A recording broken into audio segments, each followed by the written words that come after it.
everyone. Today we're talking about a little bit more of a personal thing of why I moved to Maui and how it actually helped me grow my online business.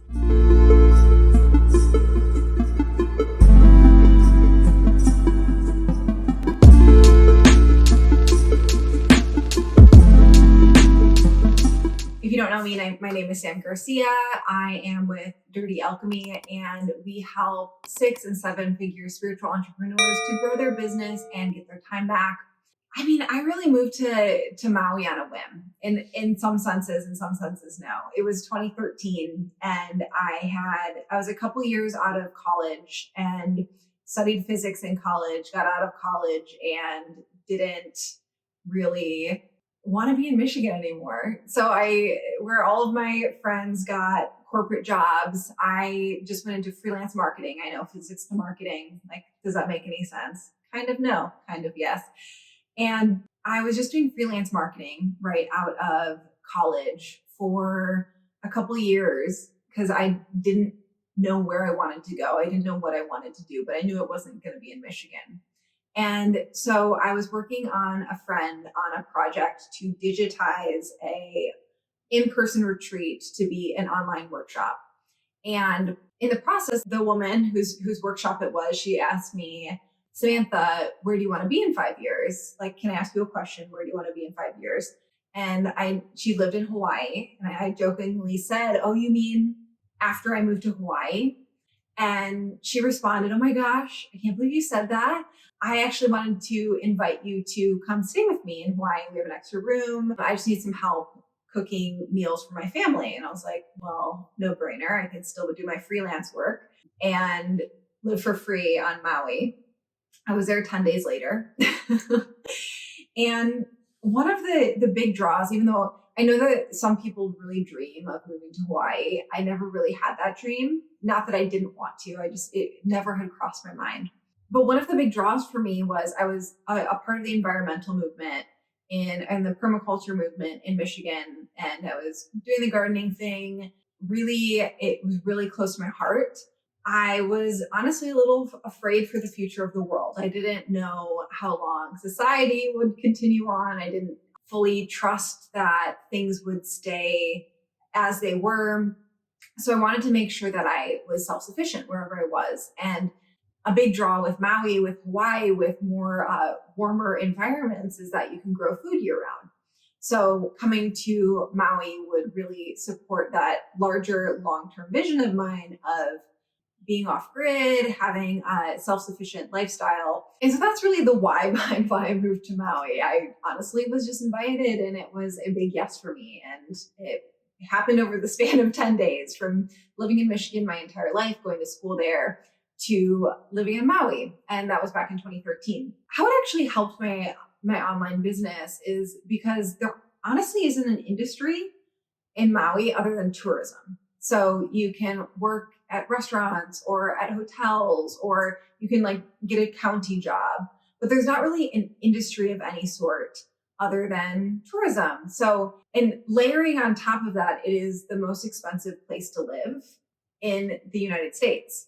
More than Manhattan, more than San Francisco, it has the highest cost of living. It's kind of this 1-2 punch for people who actually live on Maui, and it is a devastating thing and continues to be to this day a devastating thing for people who their families are here. They have their families have been here for generations, or not to mention like local Hawaiian is a massive issue, which is not the topic of our video today, but I do want to mention it. Like, this is a major problem, that highest cost of living, and there's not many jobs here. So locals are being priced out of actually living here, especially in this like post-COVID world where a lot of people from like San Francisco are deciding to just buy property on Maui. As someone who has been freelancing online, I've never had an in-person job. I've only had remote online jobs. It was a huge advantage. And I saw it as really the only route I had, wanting to continue living on Maui and wanting to be able to afford to live on Maui, is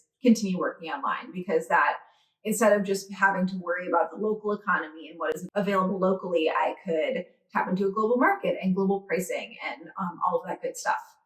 So one of the reasons this was actually being on Maui was actually a huge advantage, in at least in retrospect, was one of the things is there was no competition. And I'm saying that in the sense that if you live in, let's say, San Diego, there are tons of people with online businesses, there's tons of agencies, there's tons of people to compare yourself with and to, like, quote unquote, be in competition with. Where Maui, it's not really the case. I'm like, kind of, there's plenty of people who are self-employed, but they're usually self-employed in the sense that they have a food truck or they have a local business. So I could really stay in my own lane and not be pulled up from my center by seeing a bunch of people around me and having to compare myself with them. And I mean, on the other side of this, when I started my business, it was completely marketing agency focused. Now we also have business coaching and marketing coaching.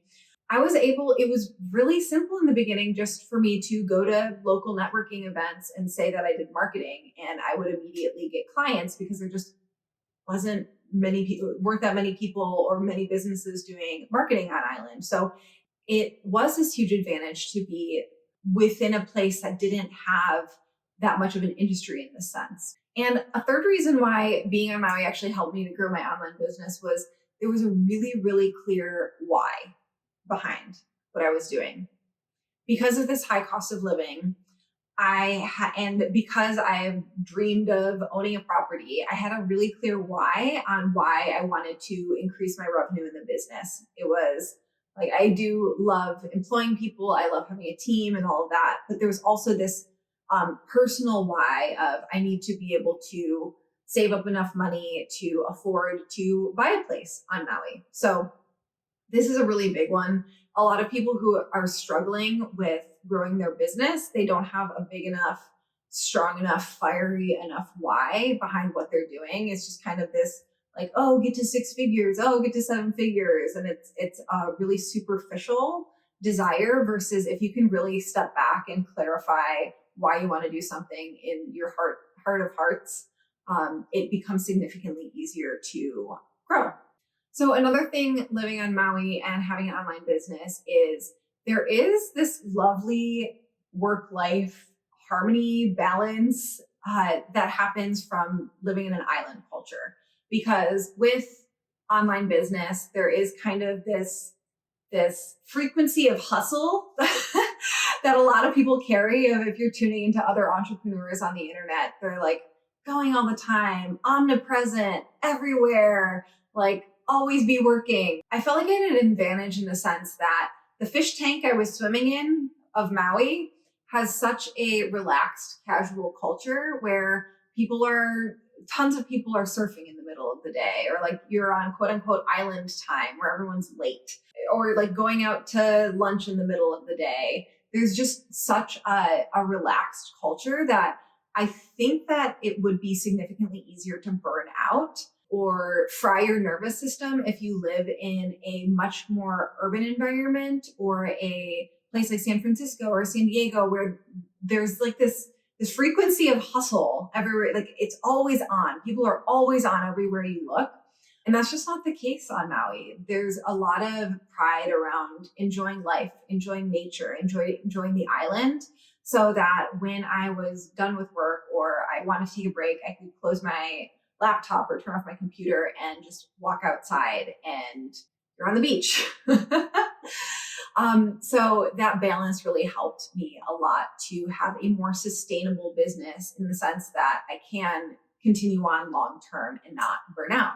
Okay, so no matter where you live and no matter what kind of business you have, it's really important that you can have a compelling message and to be able to communicate clearly with your audience. So we have an amazing gift from the Dirty Alchemy team, which is our copywriting audit, where you can learn go through our 5 checklist items and 5 main lessons that you want to take into writing a sales page.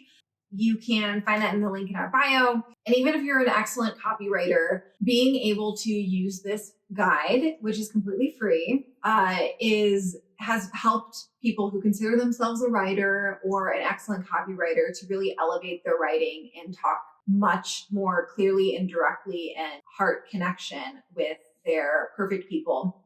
So check the link in the bio for that. And we'll be back next week. Make sure you like, follow, subscribe, hit the notification button, all the things so that you don't miss next week's episode. It's a good one.